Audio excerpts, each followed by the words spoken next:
actually were just recently awarded a pretty good award. We're one of the SINET 16 finalists. For those of you who don't know what SINET is, it's actually the Security Innovation Network, started by a gentleman named Robert Rodriguez a number of years ago.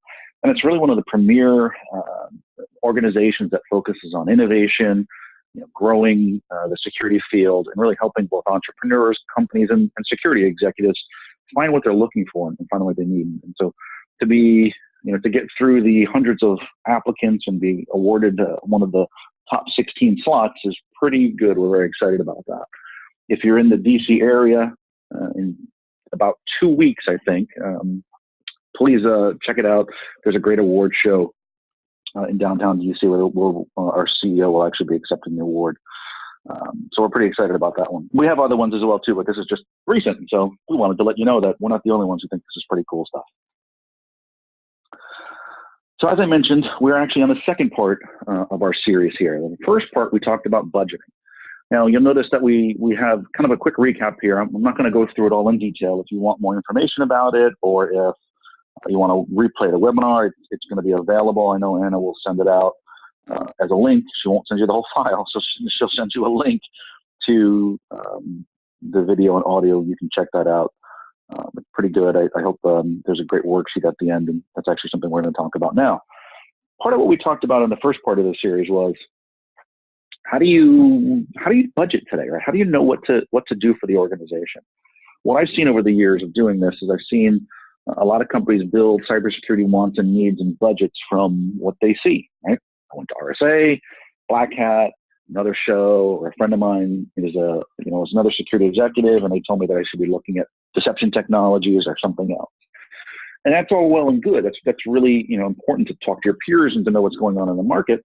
However, what we believe and what we're seeing is organizations really want to know how security maps to the business, right? How does it tie to my strategic initiatives?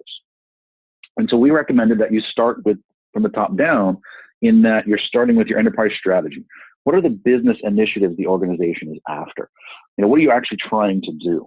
And how do you tie security to that? Second part of the piece of the puzzle then is, how do I expand my conversations to include the right people?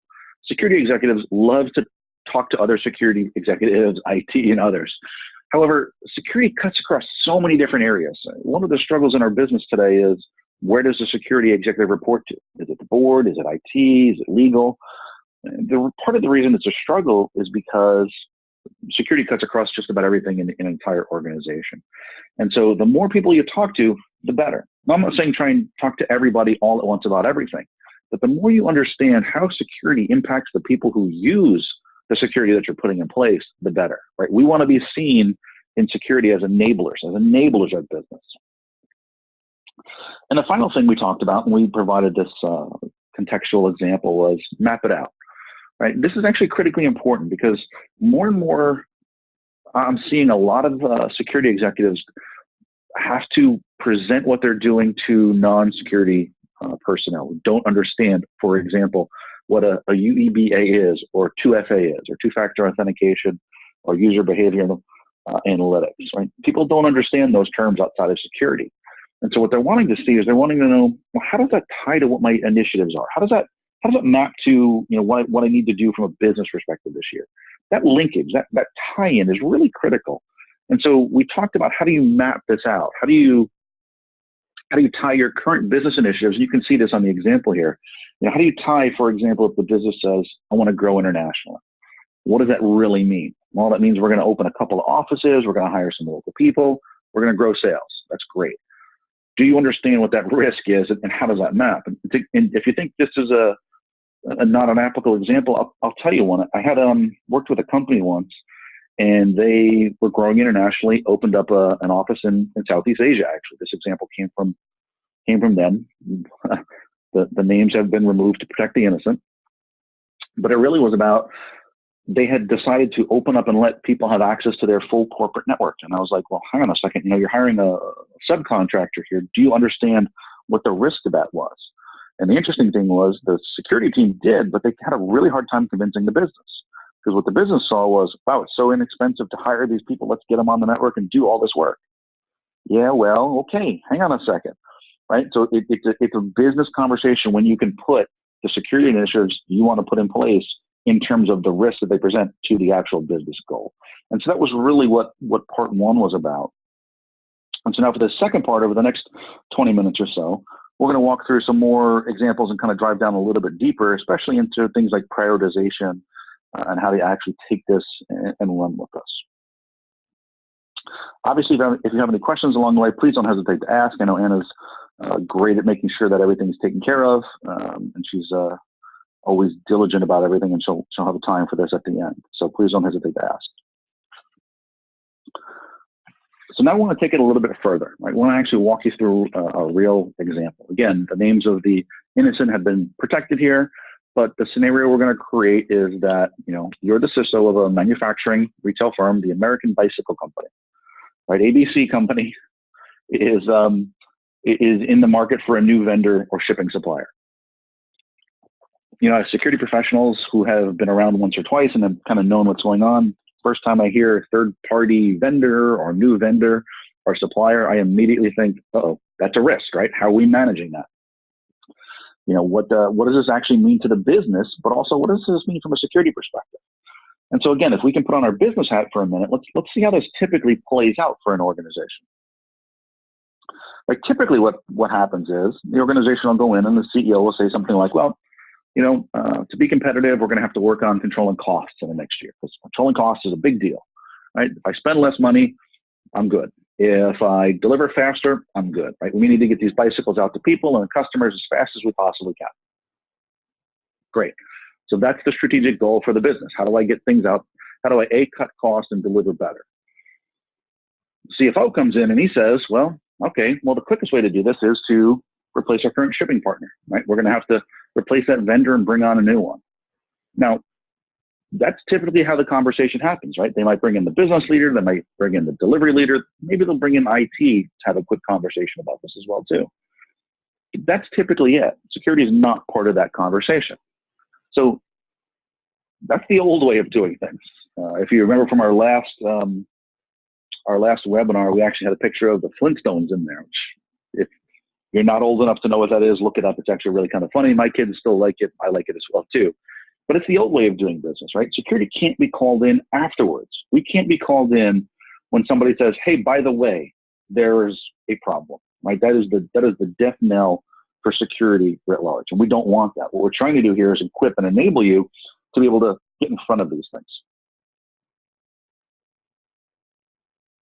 So now let's replay this where the CFO is saying, all right, here's what this is. But now we have the CISO coming into the play here. And the CISO's not walking into the room going, well, that means I've got to hire 2 new people to manage the 10.5 new alerts I'm going to get per hour because I've got to be able to reconcile them against all my different tools. No. He's thinking, what are the implications for this from a business perspective? How do I tell them all the stuff that I need to do, but in a way that makes sense, right? This is the conversation we're looking for. We're looking for how do I enable Clark Kent, it looks like Clark Kent with the glasses there, Clark Kent, my CISO, to be able to have this business conversation with the CFO and with the CEO, knowing that the goal is to deliver faster and control costs. So there's a couple of things you're starting to see pull out. You're starting to see pull out that the CISO, just by being part of this conversation now, is like, all right, I understand 2 or 3 big business initiatives.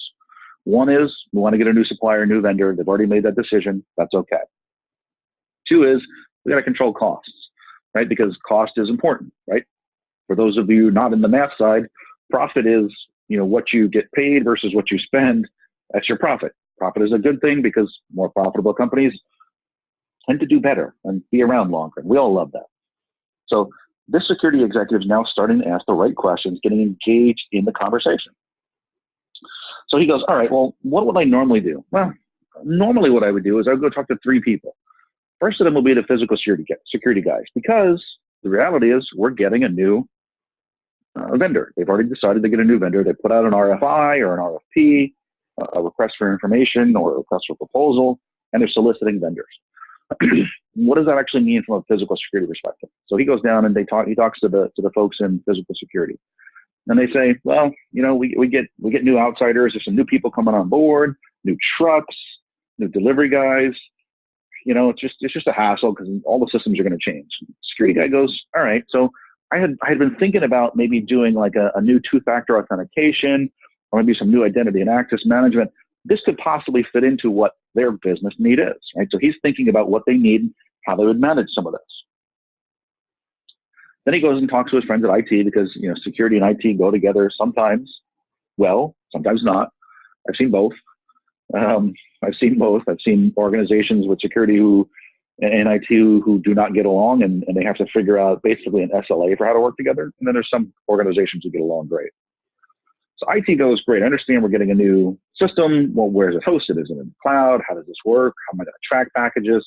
Right, they've got a whole set of questions. And the CISO is going, all right, well, they're asking really good questions. How do I track packages? And what if it's in the cloud? And how do I know who has access to this and who can administer it? And what about, securing it both on premise and in the cloud? So I was wondering, should I be dealing with some kind of other security solutions, maybe a CASB solution or something else? I can understand now how that fits into this part of the business.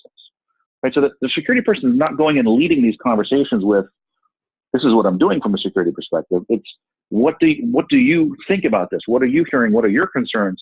And then he's working to tie our strategic initiatives into the business needs. Finally, he would normally go and talk to the folks in operations, right? Who handle agreements and onboarding. And they've got a similar thing. Well, we're going to have to onboard new people. We're going to be sending out a lot of contracts, price lists, sensitive documents, things like that. Okay, oh, that's great. Good stuff to know. All important stuff.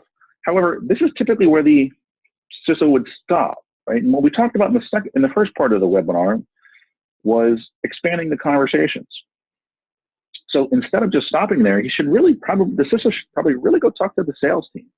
Because what he's going to find out when he goes and talks to the sales team is, the reality is they're ecstatic. Sales is ecstatic that they're changing the supplier and vendor because customers come to us because we're good, we're well priced, but we're quick. We get things done fast. And this current supplier has been slow and they've been difficult to work with.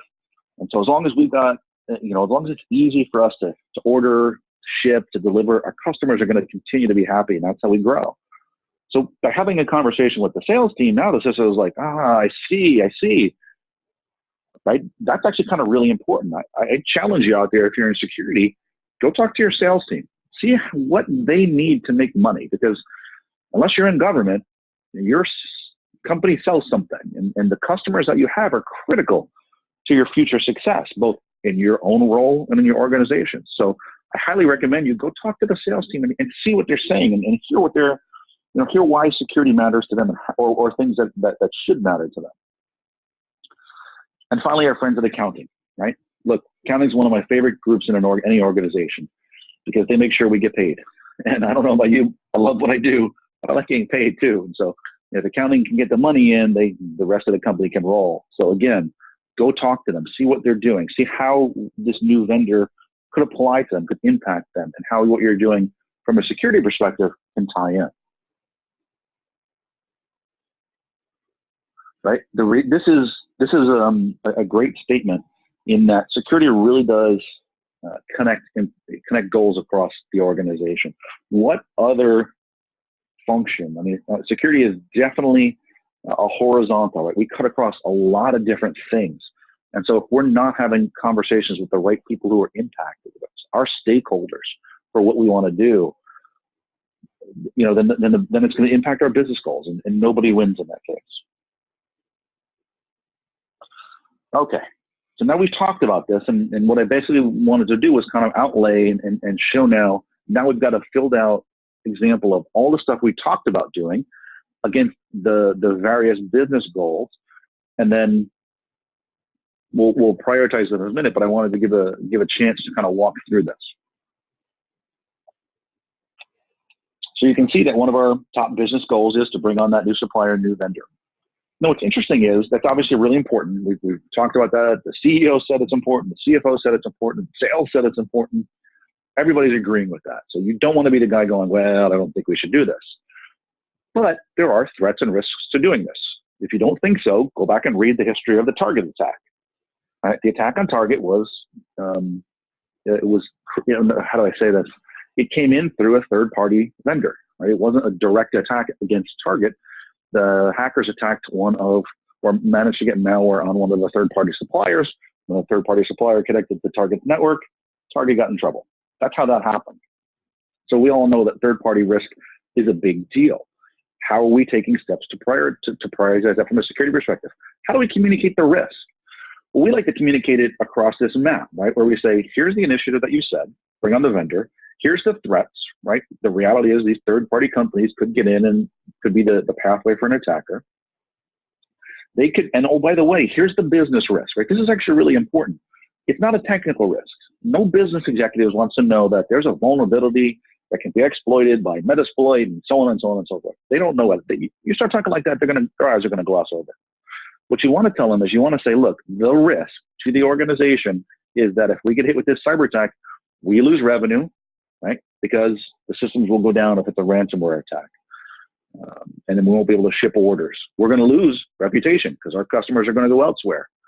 We're also going to lose enterprise value. Our stock price will go down, it could stay down. And then the fourth one there could be, we're going to lose jobs, right? Because people do lose jobs when this happens.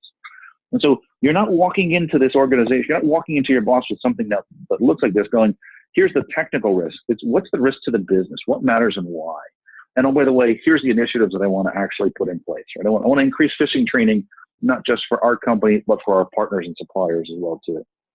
Or I want to put in a third-party, security testing and validation tool so that for every new vendor that we onboard, they've gone through a certain process that's actually done a deep dive on what their technical risk is or their financial exposure is to our organization.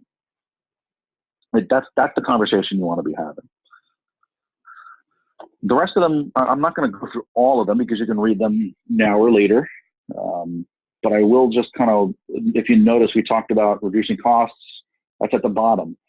And so it's interesting, right? You see now, if you look across this, we talk about reducing costs by about 10%. Maybe you put in a security orchestration and automation place. Now, it's interesting. If you notice in that first 10K we talked about when the CEO said, I want to reduce costs and get a new supplier vendor, security guys going, well, all right, here's the rub. I can't find enough security people anyway to do what I want to do. This is an example, by the way, of how do security initiatives that you need to do fit into business goals, even if there doesn't look like a direct linkage. I talk to a lot of CISOs, and they tell me they either have one of two problems. They tell me they either have the challenge of convincing their organizations to spend enough money, or if they're lucky enough that they don't have to worry about a budget, they have the alternative problem of how do I prioritize because I can't find enough people to do the work anyway. And so one of the things I know a lot of my friends are looking at is how do I automate as much as I can? And maybe you're struggling to get budget for an automation tool. Well, guess what, right? I just tied this to your key business initiatives. The CEO said, I want to reduce costs. Well, guess what? I can reduce costs. Maybe I won't hire 2 headcount next year because I can't find them anyway, and I'll put in an automation platform. Great. That's a way you've tied what you want to do into a business, a clearly defined business need. And again, this is really about how do you communicate what you do and what you want to do in a language that they understand. And it's important because the second one on the list there is embrace the cloud. I put that on there because I started laughing because I hear that all the time, and I always ask people what that really means to them. What is the cloud? Is it the white fluffy things that stay in the sky? Is it Salesforce? Is it AWS or Azure? And they go, yes. That's typically what you hear from organizations, right? So we, as security professionals, have to do some interesting dancing around that as well, too. I'm a big proponent of the cloud. The way I describe it to people, though, is cloud is not a panacea, right? What the cloud enables you to do is it enables you to transfer risk. It's really a risk transference mechanism in that you're saying, I'm not going to host this application inside my own walls. I'm not going to pay for power, pay for storage, pay for a data center, anything like that. I'm going to move it to the cloud. Now, that doesn't mean you don't own risks, right? There's a lot of risk you still own. There's some you don't, right? The threats exist in there in that you don't necessarily own all the data that exists in the cloud. Talk to Google if you don't believe me. You also still own the risk for the data. So I can put all my data up in the cloud, but if it gets stolen, guess what? I'm the one who's going to get fined, right? Our company is going to get fined if there's a data loss or if there's a loss of IP and trade secrets. So maybe we'll put a few security initiatives in there. Maybe we'll say, we're going to put that CASB solution in, or we're going to put a two-factor authentication system in, so that we're very, very sure of who's accessing what when. Again, these are very key security initiatives that are now tied to the business, and you can now, by thinking this out, by doing this, map it out, you can start to show the business how what you're doing, how our initiatives from a security perspective tie directly to the organization and what they're trying to do. And that's really the key thing, right? We spend a lot of money. I think Gartner says cybersecurity spend next year will be something over north of $100 billion, which is a lot of money for something that doesn't make a company money. And so we as professionals need to go, how do I tie all this together? How do I start to have a conversation around what security initiatives are and how they matter to the business? So once we have this mapped out, we have, how do we do it? Like, how do you start? If you're like me, you have Post-it notes everywhere. I have Post-it notes, literally the yellow and pink and blue kind, on my desk. I also have them electronically as well too, to keep spreadsheets. I've used Trello. I've used lots of different things. Jira, obviously, being on the product side of the house. I do a lot of that. That doesn't help me though, for what we want to do here, because what we want to do is we want to take a jumble of things that you have from a task list perspective, and you want to prioritize it, right? Again, let's just keep going down the path we're going down here. How do I prioritize? Or rather, what are we prioritizing against? Right? We're taking those different initiatives we talked about, those 4 priorities, and we're prioritizing them by ideally ROI, right? That's really what you want to get to. You want to talk about what's the business impact? How much does the business need this? How valuable is it to the business? And then what the potential loss is if you don't do this. Hey, you know what? The reality is we're bringing on a new third-party vendor. Business has already decided that big business impact has to be done. If we don't figure out a way to secure that third-party vendor, or at least assess them before we let them get on the network, keep an eye on them.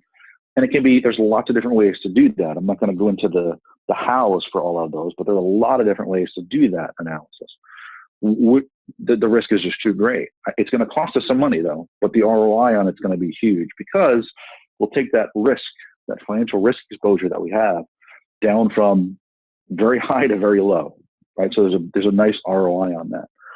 And by starting to think through and prioritize your task list in this way, now you're going, all right, I get this, right? I see how this works. There's a business impact, a potential loss of cost, and an ROI. And these are metrics that the organizations understand, right? Any organization can rack and stack by ROI just by looking at that. So how does this story end, right? How does Clark Kent become Superman? Well, the CISO is now involved in business strategy, right? We kind of showed you 2 examples earlier on where the CISO was either involved after the decision was made or before the decision was made. But by becoming a champion for the business, by becoming a partner for the business, he's now enabling the business to do what it wants to do, and they're starting to understand him. When I first got into risk quantification, and I had been in cybersecurity for a lot of years, and I got into risk quantification, and I started putting dollar values on cyber risk. One of my very first customers took the results that I gave him, and he came back to me later and he said, look, I gave this to my boss, the executives in the company, and they came back and they said, this is the first time I actually understand what you guys in security do for a living. He didn't say it flippantly. He didn't say it maliciously. He just said it as truth. And it makes a lot of sense, right? There is still to this day a huge communications gap between the business and technical. And by reaching out, by starting to map your initiatives, right, from the enterprise strategy down to what you want to do in the maps we've shown, by starting to expand your conversations, you're becoming that partner that we all want security to be. It doesn't change necessarily everything we do, but it does help us get the right influence and ability to get our jobs done. All right, a couple key takeaways. This is we're about 25 minutes in, so I think I'm still on track here. And I'm not in the same room as Anna, so she can't yell at me. Takeaway number 1, it is absolutely tying to what your business does. The most successful, I guess I'll say it this way. I've been in this risk quantification space for almost 5 years now. And I've seen a shift. I'm seeing a bigger shift. One of the macro trends that I see is security executives are no longer the smartest technical person in the room. They're they're a business person. I see a lot of non-cyber people put into CISO roles because they understand the business well. So look, at the end of the day, all decisions are connected to the top. They're all connected to what the business is trying to do. We have to tie what we're doing to those business initiatives. Secondly, if you don't see a connection to cyber, and you can see that we actually have a gap there in the word cyber and you're not looking hard enough. If we're not seeing a business, now that's not to say that there's not going to be some things we do that are purely infrastructure based and needed to be done. But the reality is we should be able to still map those. And then maybe it's, hey, it maps to everything. And then you start to say, well, for example, if I have to put in certificates for all of our websites, is a simple example. Or if I want to, as a company-wide, go to encrypted email and I've got to buy and roll out certificates there, or I want to put in a vulnerability and access management because it's basic cyber hygiene 101. That can map to everything. But that doesn't mean that every security initiative we have maps to everything. That's kind of not good either. So again, it's about that balance of everything does map to the business, and let's see what we have to do to tie it there. And the reality is, the bigger the decision business-wise, the bigger the security impact. Like we've kind of gone quickly through a third party, bringing on a new vendor or supplier. I know that's a real big job within any organization. I know it's a tremendous amount of work for both the security folks, IT, and basically everybody in the middle. So it is not a small thing. It's not as simple as being, very tactically focused. So the bigger the business initiative, the more security input you're going to need. And so last slide, and then we'll open it up for Q&A. So this is the time, if you still have questions, to fire them off to Anna. So why are we doing this? The reality is we built a software product called Risk Quantifier, or RQ. We basically put cybersecurity risk in terms of dollars and cents. And we show organizations kind of what their exposure is, where within the environment the risk lies, and then give recommendations on what to do. It's a software-based platform to help solve the problem that we've been outlining. Now, again, I've been doing this for a lot of years, and it's a fun, I love this space because it is I don't know the right way to say this. It is the union of the business, the technology, and the security all wrapped into one. So when we built our crew, when I first started down this path, I love the depth that I have here at Nehemiah, but I also love the fact that I get the opportunity to educate. I'm actually doing this webinar not in the office with Anna, so she can't yell at me from across the table like she normally does and make bad faces at me. Because I'm on an education tour this week, right? Explaining to people what cyber risk is and what their exposures are and how this works from a technical and a business perspective, and all that knowledge that our company gains and from our folks, we pour into the platform. Our goal is to help you figure out not only what your exposure is, but then also help you figure out what to do. Because telling you you're at risk is one thing, helping you figure out what to do next is the other thing. And so this conversation about how do I generate budgets came from the work we do with RQ, because we'll put a dollar value on what your exposure is. And then we'll help build out within the software, we'll help build out what is my prioritized list of things to do next. So everything we've talked about in these two webinars is really because this is what we do as an organization. And we love the platform, we love where it's going, and we're excited to be on this fun journey into the cyber risk space. And I think with that, I get to turn it over to Anna now. She gets to pick it up and take over on any Q&A. Yeah, awesome. Thank you, Jerry. That was really great. As Jerry mentioned earlier, we will be sending a follow-up email to all of you guys today, and we'll include the slide deck, and we'll also include the recording of the webinar once it's up on our website. So stay tuned for that. You should get that within the next couple of days. And so we got a couple of questions so far. Feel free to fire away as I address some of these questions now. So one question this person asks, where do you see the biggest obstacles for companies to operationalize this? process? That's a great question. So it's funny, the biggest challenge I see, the biggest obstacle I see is in just getting started, right? People think it's kind of like trying to eat an elephant all at once. And I always tell them, no, the way you eat an elephant is one bite at a time. So the biggest obstacle people see is just getting started, which is why over the years, what we've done is we've said, look, just get started, do it.